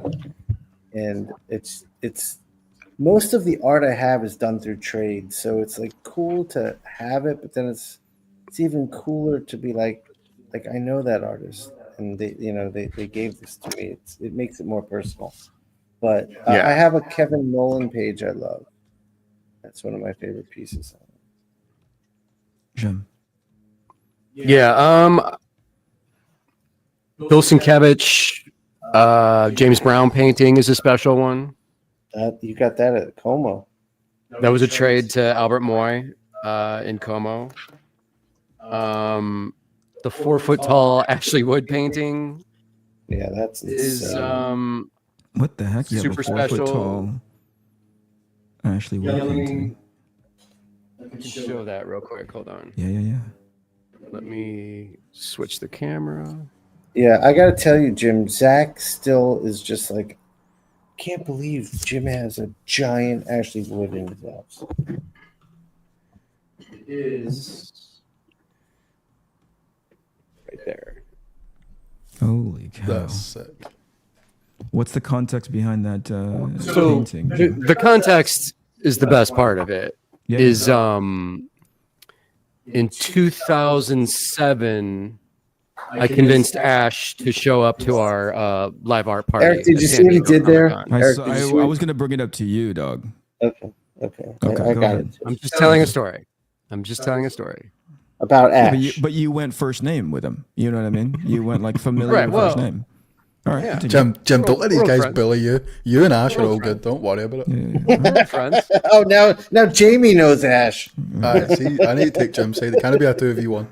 I'm not insecure about it. We're old friends. I think you're very proud of it, is what it sounds So like. me and Ash, I told Yeah. Ash. So Jim and Big A, what happened next? But yeah, I got Ash to show up and paint at our party, and then at the end of the night, since he lives in Australia, I'm like, what do you want to do with this piece? He's like, oh, mate, you can just, this is my Australian accent, Jamie. He's like, oh, mate, you can, he's like, oh, crikey, mate, you can just keep it. You can keep Did you it, say mate. crikey? Did he say crikey? Yeah, he's like, oh, crikey. All right. He's like, you can just keep it, mate. Well, Jim, tell him the true story. You said, "What are you going to do with this painting?" And Ash said, "I'm going to throw it on the barbie." No. I'll take crikey. He's like, we're gonna listen to some Men at Work LPs and eat a Vegemite sandwich, mate, at the after party. I don't think he said that, but okay. Good story. I'm on board. So I walked away with the original. The No first part of complaints. that story is true. Is that there was no way for him to transport it home, This is true. and Yeah. you were the beneficiary of that inconvenience. Well, he knew that I organized. And this is me just patting myself on the back, but Yeah. I would throw these fucking parties, deal with promoters, get all the sheets of plywood, drive them down to San Diego from LA, bring all the art supplies, and then the artist would just show up, get drunk, and paint. Okay. And at the end of the night, it was my responsibility to deal with the club owners unloading all the gear, I see. getting it out I of the see. club, So making it's sure a- no one destroyed the It was like a club. courtesy, right? Like, So hey, I Jim, think thank Ash, you so much for setting this up. I think Ash knew the effort I put in and was like, "Oh man, just take the painting. Like it's all good. That's cool. It's a gift." That's cool, right? So- That's cool. Yeah, hell yeah, it's cool. Yeah. So that one, and I own a lot of the originals for the Girl Scouts variants that my friends have done. Yeah. So Shawn's, Mateo, Peach Momoko, Eric, do I have yours? I don't think I do. I don't think so, pal. But I'm We not need- sure. we need I've lost We need track. to trade. Yeah, you're more than welcome to it. If you still have it, it'd be awesome. Assuming, yeah, it's yours. Consider This it is from the yours. 20. You did one from the 2017 Magic Socks series. Yeah, that was fun. That was fucking amazing. Actually, let me show that off real quick. I have that like right next to me. Hold on. You know what we haven't done this show? Mhm. We haven't talked about Lobo at all. we're failing the theme. Oh, I didn't know that was part of the. Okay, that makes a lot of sense. There's commentary about the Well, character of we, the week. we like There to you go. use the show to kind of like celebrate a comic and a character Look and at talk that. about the history of it and the artists Sure. that worked on it and what we Makes loved sense. about it. No, you started off, Shawn. Can we hold on real quick? Hold on. Let me just show this real quick. Okay. Eric Canete pinup, our cover. I'm sorry. Girl Scouts Magic Socks, colored by Rico Renzi. That looks awesome. Beautiful piece, man. Yeah, that was a really pretty piece. Oh, and I have this original, Eliza Ivanova, brilliant animator, illustrator, incredible. That piece is incredible in That's person. just right here above my drawing table. Lauren YS, world famous muralist, goes by Squid Liquor on Instagram, incredible artist. Mike Huddleston, this was all digital. Bill Sienkiewicz cover. I have the line art for this. So Bill gave me the line drawing, but the practical painting of this, he was selling this at San Diego in 2018 for like $12,000. So I couldn't afford that, But look at that. Sienkiewicz painted my Yeah. characters. That's Yeah. crazy.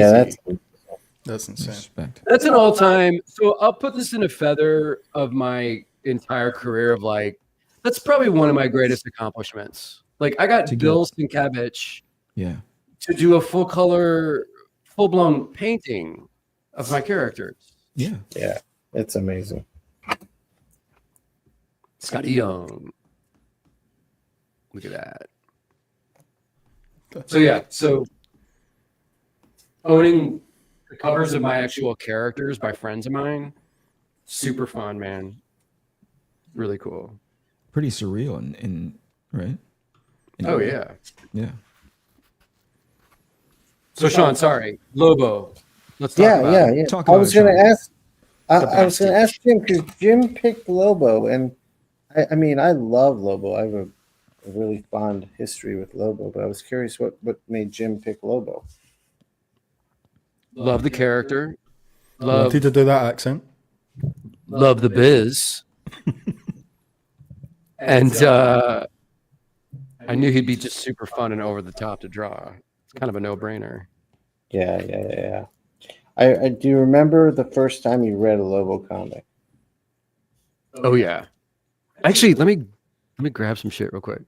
You guys talk. This is what I'm talking about. All right. Shawn, you. Yes, I remember the Okay. first time I grabbed a Lobo comic. I mean, I grabbed it for the Bisley art. Right. But reading it, it was like the first time I think I got to really see the writing kind of match what Bisley was doing.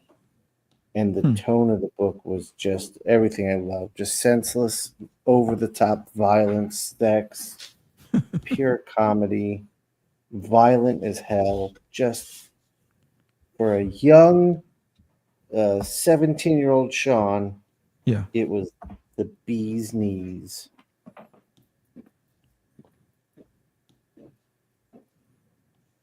Guys, you're gonna want to pick up. You're gonna want to pick up. Man, those inks are looking sick, Shawn. Holy shit. Oh, thank you. Thank you. So there's the first series of Lobo that Bisley did that I have on my bookshelf. And then there was the legendary Lobo paramilitary Christmas special that is unbelievable. Yeah. And then Lobo's back after that. I mean, I just open it to this. Like, look at just that is insane. You know what it was? It was like comics, like really, like the Lobo comics embraced the idea of just make it fun and took it to the extreme. Yeah, like, dude, DC published this. Like, why I don't they? I know. Do they do? They don't do shit like this anymore. Like, look how fucking violent this is. I know. I love it. It's amazing. This is the energy I wanted to do for Savage Street Vigilante, for like my crazy shit that I'm doing. And Lobo's also, back. Lobo had that crazy psychedelic space shit going on, like dolphins flying around in space. Dude, Shawn, check it out. To Jim, mate. Friggin' Simon Bisley signed on the cover. That's awesome. That's awesome. It was one of my first times meeting the Biz. And I said, Biz, sign my book. And he was like, frag all.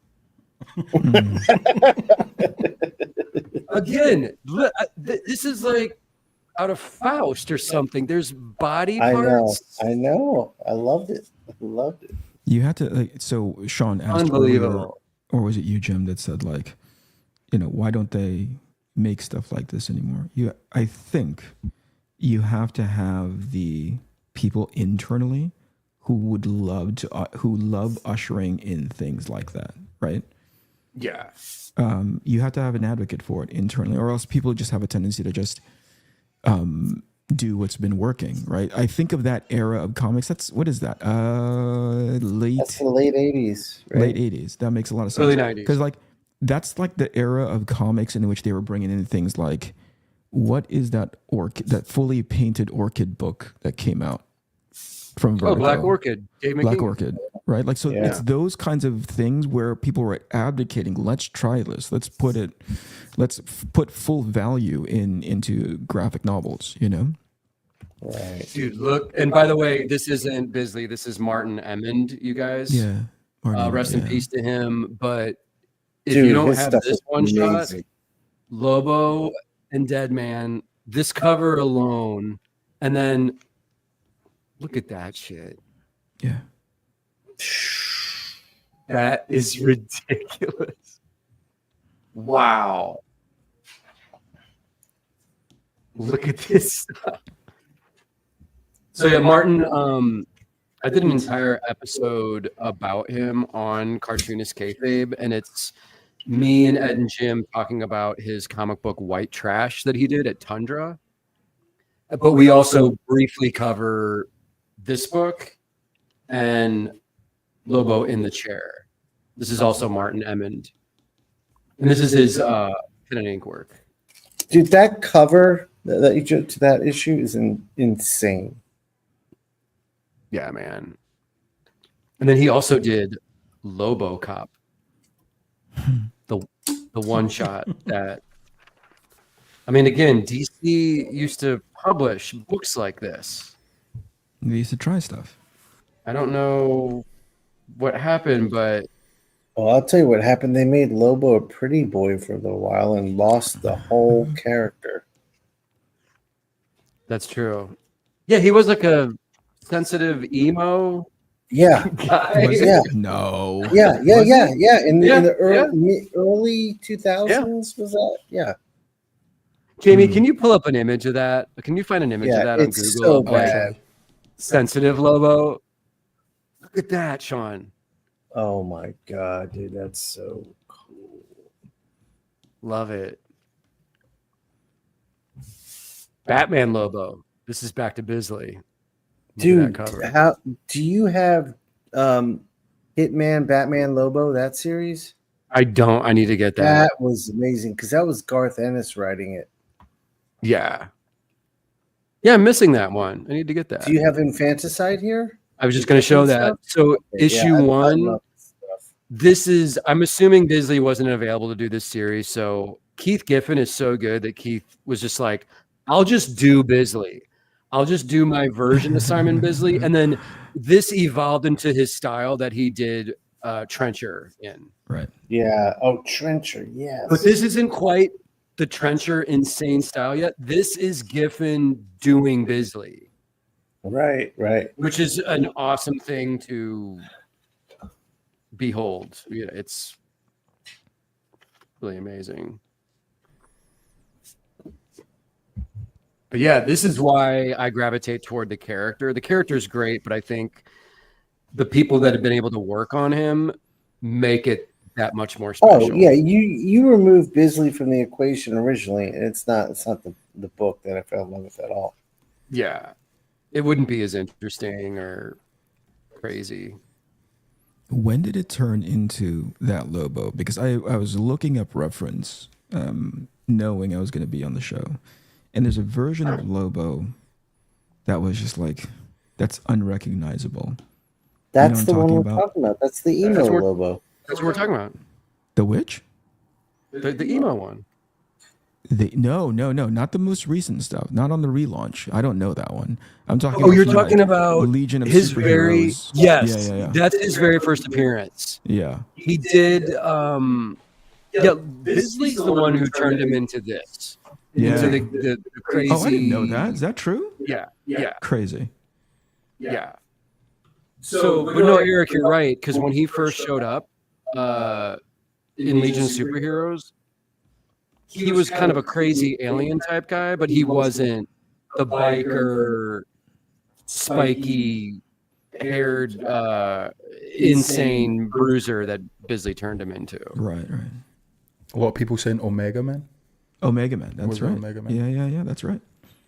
I thought it was, but those those covers kind of smashed together for me. Oh, right.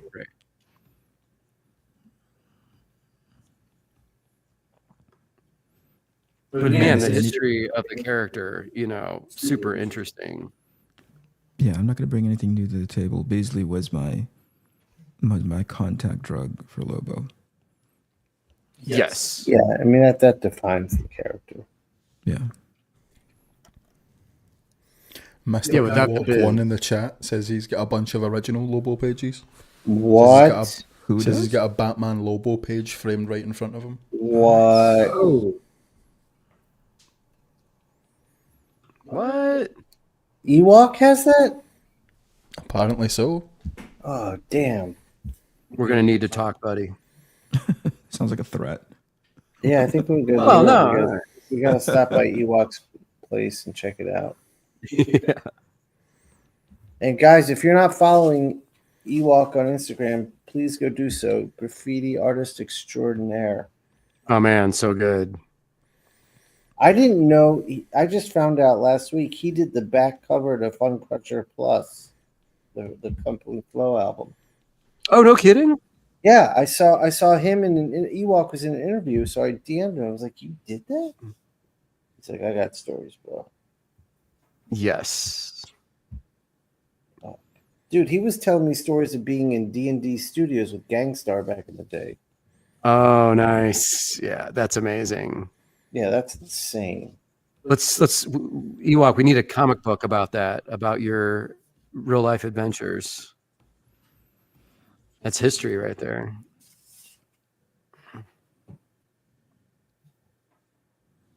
I'm just giving people a ridiculous amount of work to do. I'm like, yeah, just go ahead and make a comic book for us to read about. And it's so easier said than done because people are always pitching me like, you should do a book about that. I'm like, sure, a book takes a year to make, or however long. You really have to choose your projects. He says he's trying. He says I'm trying. Okay. Didn't mean to put you on the spot, buddy.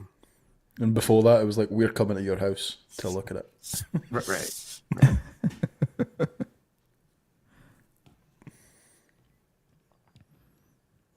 Jim, with your speed and your sort of like overall confidence with your drawings, did this still take you a laborious amount of time? Comics do, just because even if me inking them and doing the art, I can work quickly. The execution of writing it, designing it, layouts, I'm still, I'm still putting in the work for sure. Yeah.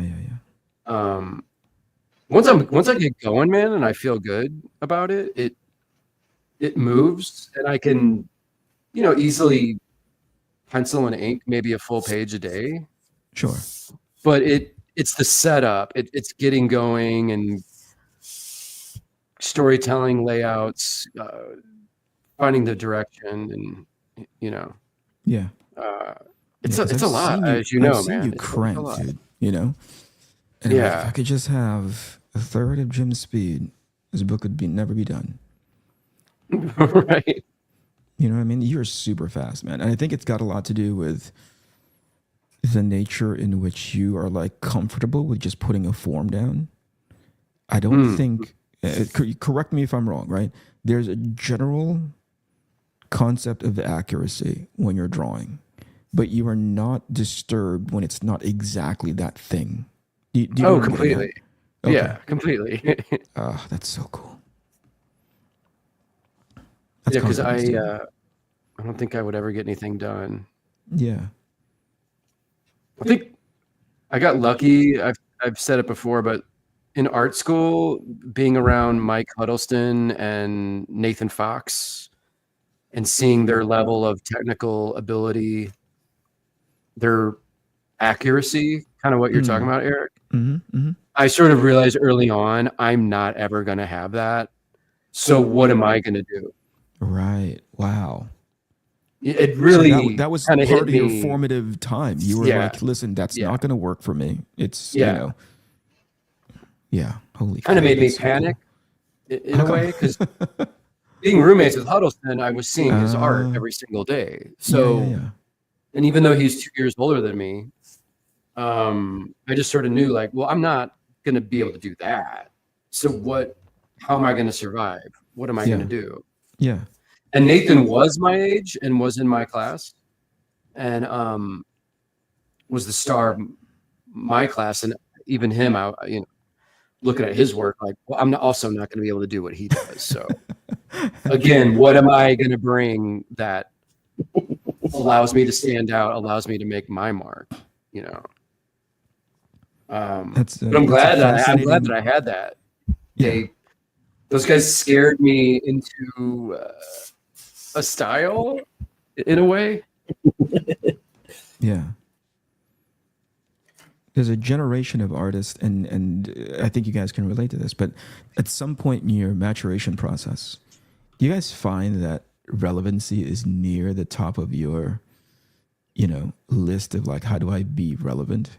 Like, what am I going to, to your point, Jim, what am I going to do to stand out? Mm-hmm. right? And then at some point, you stop caring. Yeah, that's less important to me. Yeah, totally. I also get it from students who say, like, how did you find your style? I was like, we're going to have that conversation. How did you find your style conversation? No, this is interesting. What do you say to that? To students, like, what's your answer for them? I tell them it's so boring. I tell them that you have to understand your foundational stuff first before you can say F it and start drawing the things that you really like to draw. Because so here, I think in the journey of becoming a good draftsperson, I get this conversation, which is like, hey, skin color doesn't do that, right? Or, hey, a thigh doesn't bend like that. And I think I spoke with Shawn about this before. I was like, I can tell based on this conversation where you are in your art journey. Right. Because when you're early in your sort of like understanding art and how to draw well and all that kind of stuff, right? The only way you feel safe, quote unquote, and feel like you did something well is if you can refer it to either something very real and very practical, or from a learned place, like let's in the case of anatomy, like an anatomy book. Oh, the bicep is always going to look like this when it flexes, and when it stretches out, it's always going to look like this. It's got X amount of like, bands of muscles that go like this. So the striations are going to have this many, right? Like I can tell based on our conversation when somebody critiques my work and goes like, oh, a foot doesn't really do that, or a hip that really doesn't twist that way, And I go like, oh, that's cool. So I know how to shift into a gear in which I start having a conversation about, so the thigh does this, and blah, blah, blah. Like, so when somebody goes, how do you find your style? I categorize that in the same way. I'm like, oh, you're pretty early still in your discovery of what foundational looks like.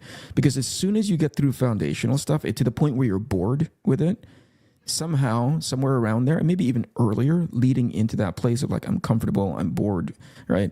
You find style. Because you start trying stuff out, You start going like, well, yeah, I know leather looks like this, but maybe I can just be really, really graphic with it, Maybe I can just be really, like, I don't feather it anymore. I just find that really, like, a negative space of where the light is shining on the form or whatever. And then from there, it goes like, why do I have to have it shine on the form? I'm just going to have a white light, Right. Yes. And that's when you start getting into, like, Bill Sienkiewicz space, Oh, yeah. Like, just make this your own, make it come from outer space, Yeah, for sure. For sure. And I think that's to me, the key of like, that guy's clearly comfortable with whatever he's doing. Yeah. Man, that's coming along nice. Look at that.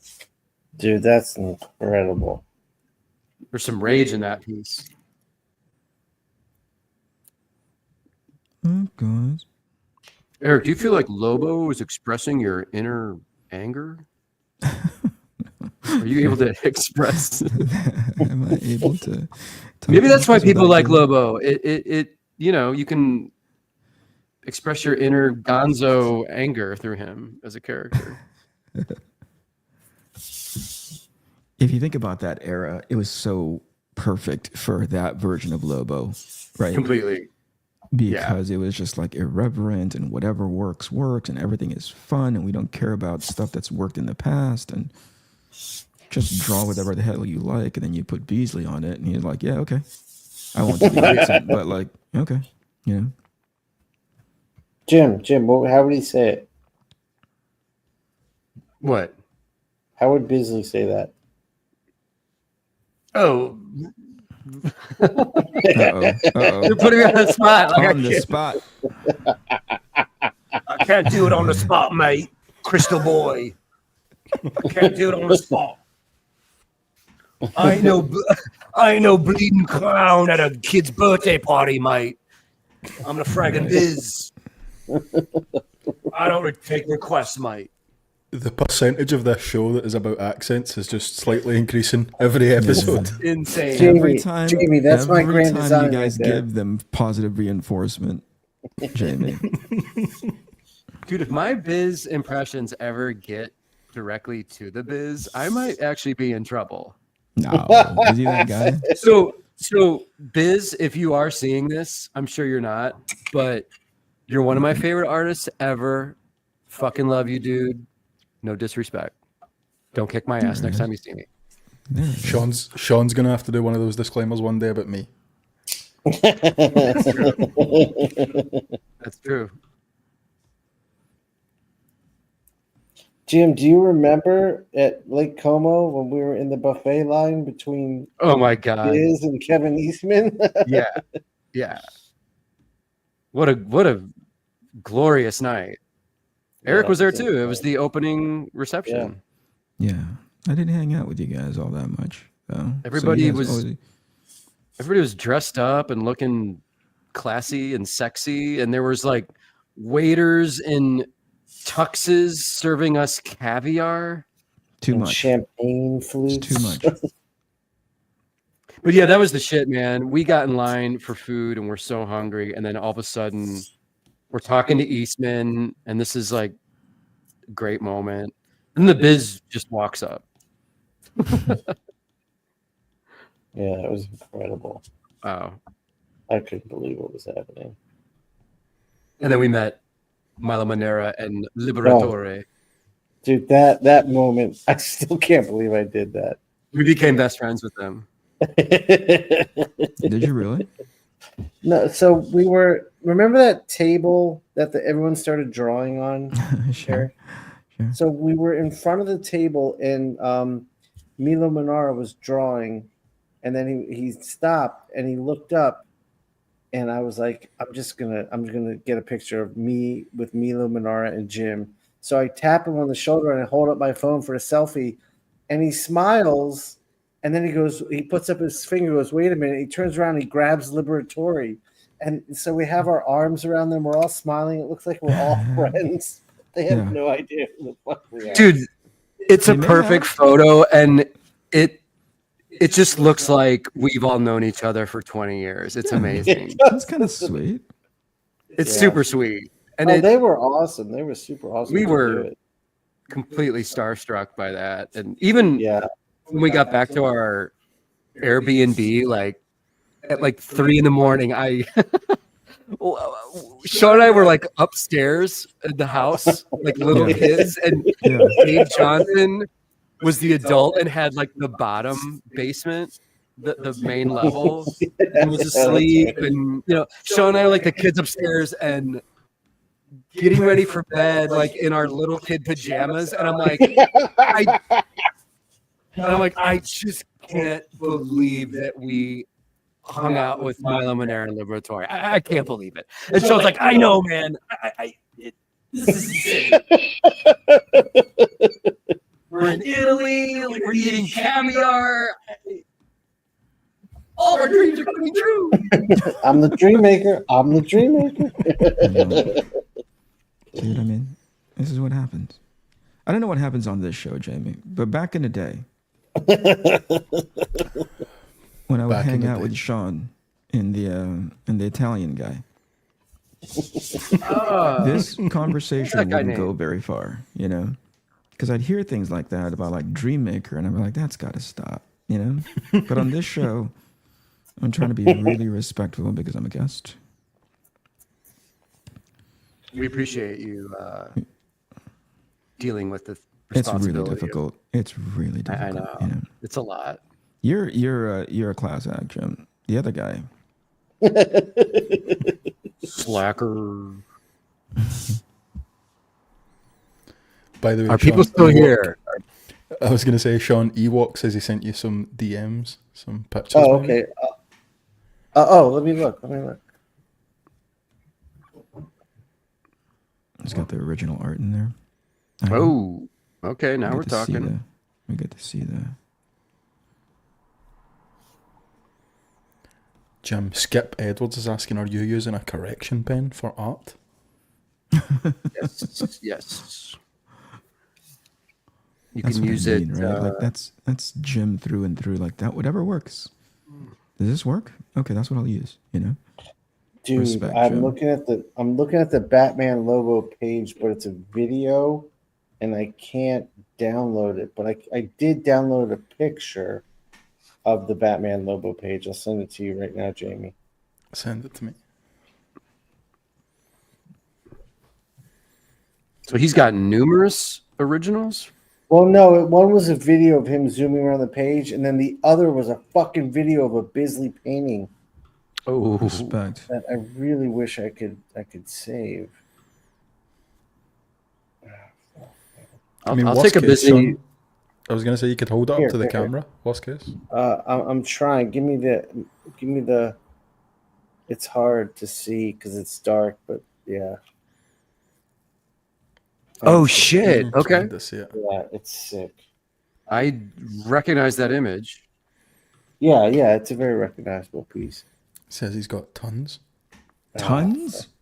Wow. That's so cool. Yo, Ewok, are you possibly down to trade? Because I could use a Bisley. I could use a Bisley in my life, dude.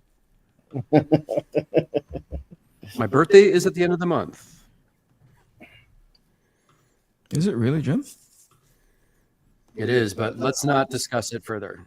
Okay. Because there's something going on, and I don't want to. I don't want to make a thing of it. We're gonna leave it alone. Yeah, thanks. You get it. Here's this picture that we got. Let's see it. Yeah. Oh shit. Yeah, that's so cool. Oh right. Okay. Penguin That page. penguin. I love his penguin. It's so good. Is it just like Sharpie? Because from here, I'm like, oh my gosh, that guy just didn't care. Yeah. Right? In the best way possible. That's not a criticism. That's admiration coming from me. No, I get it. Yeah, it's like Ewok. Can you tell what the actual medium is that he used?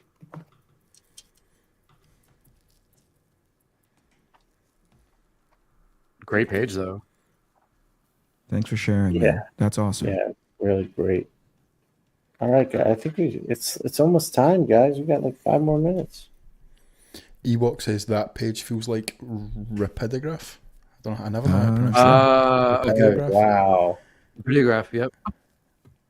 I can't see Biz having the patience to clean out a Right? photograph pen. I know. Just I know. snapping Do you think he it. just bought new ones when they clogged? Yeah. And he's like, screw this.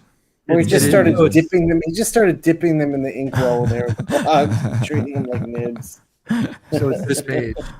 It's By the this way, one. guys, my fault, but I missed a $5 super chat from Wyatt Eastman. Oh shit. Oh, Said Wyatt. On indie books, what is the best approach for selling indie titles to an LCS or LCSs? You know, actually, Wyatt, we have a whole episode about this coming out, the Inkpulp podcast. Me and Mateo interviewed Marty Keene. It'll be out in a couple weeks, and we talked about this because Marty's really been impressive how he's self-published and got local comic shops to carry his work. So definitely Marty check is that the out. I don't man. have any experience with it. I was gonna say, like, what's the Marty top does. line takeaway from that conversation, Shawn? If you had to kind of like bullet point it for Wyatt Eastman. there. Marty has been very good about thinking outside of the box. Like we've all been programmed like Diamond's the distributor. You go through Diamond, you do this. Whereas Marty has spent the time going to shops, forming relationships, and he's developed a system where he has on his website a retailer order code. So if you're a retailer, you can order one copy at a discount. Like you don't have to get in bulk. And he thinks it's important to also do in stores. And it's a long episode of great information. Marty's impressive. That's great. That's that page that Ewok has. That's the full color Damn. published jammy. Damn. There's like a turtle down here. Yeah. And an dude. octopus guy with a Yeah, that's what gun. I'm saying. He's just like drawing for fun. He's just having absolute fun drawing shit. All right, let's see what you got here, Jim. Oh, that came out badass. Lobo choking the shit out of a very weak Batman. I love the hair in that, and the white is really popping. Yeah, this still needs a little work, but Yeah, I'm gonna finish my piece at Planet Comic-Con. That's what I'm gonna do. Nice. Eric, let's see. Oh, I'll show you guys. This is my Lobo. Dude, crazy inks and texture on that. Beautiful. Awesome. Really I don't nice. know if I'm doing that. Yeah. Thank By you. the way, just quickly to follow up on that LCS thing, Daniel Goodwin said that IC3 had a good panel about selling to LCSs. It's on YouTube. I'm pretty sure Maddie Keen's on that panel. I was going to ask, could be is wrong. Marty on that panel? He probably Yeah. was. That sounds think he right up was. his alley. I saw the video go up. Check that out. Nice. I think we should check out that show next year. Just the spirit of like self-publishing and indie comics is alive and well. I'd love to see that. What is it? Where is it? I want to go. I want to go. So the IC3. guys, yeah, it's Indie Creator. Is that what it's called, Jim? Indie Creator Comic Con. Yeah. IC3. And the Kazra and Bill, this OAX guys, got involved this year by investing more into it and helping it grow. They also have a really good YouTube channel. A lot of interviews with indie creators and stuff. This is Jamie's other job. What's Jamie's other job? We're going to lose. So, Jamie, are we allowed to talk about this, or is this not a talk I about actually don't know, but I'll be doing some work with the OAX guys and the IC3 guys. So we'll, Nice. Jamie is going to move on to greener pastures. Jamie's in all the greener pastures. Jamie's constant. Jamie, listen, once you join our family, you don't leave our family. You don't get to leave our family. That's definitely a threat, I think. That's a threat. Yeah. Not A friendly threat. It's a friendly. Yeah. But one that could end your life.